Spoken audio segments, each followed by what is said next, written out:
మన పూజా మందిరంలో ఎంతో మంది దేవీ దేవతలు ఉంటారు కదా, మరి నైవేద్యం ఎవరికి పెట్టాలి అని చెప్పి అడుగుతున్నారు.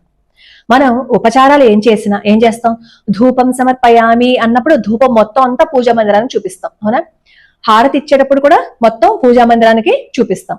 అలా ఏ ఉపచారం చేసినా మొత్తం పూజా మందిరానికి చూపించి స్నానము అభిషేకం మాత్రం మన కులదేవతకి గాని మన ఇష్టదేవతకి గాని చేస్తూ ఉంటాం కదా, ఆ మూర్తికి మాత్రమే చేస్తాం. నైవేద్యం పెట్టేటప్పుడు మన ఏదైతే నిత్యం పూజించుకుంటామో ఆ మూర్తికి మనం నైవేద్యం సమర్పణ చేసుకోవటమే కాకుండా అక్కడ మన పూజా మందిరంలో ఉన్న అందరి దేవీ దేవతలకి చేయి చూపిస్తాం కదా ఇలాగా. కాబట్టి మనం అన్ని రూపాలున్నా మనం ఎవరైతే నిత్యం పూజిస్తామో కులదేవత ఇష్టదేవత ఎవరినైతే నిత్యం అభిషేకం అవి చేసుకుంటామో వాళ్ళకి చూపించి మిగతా దేవతలకి కూడా అదే ప్రసాదాన్ని నైవేద్యంగా సమర్పణ చేసుకోవచ్చు. కానీ కొన్నిసార్లు ప్రత్యేకంగా పూజలు ఉంటాయి.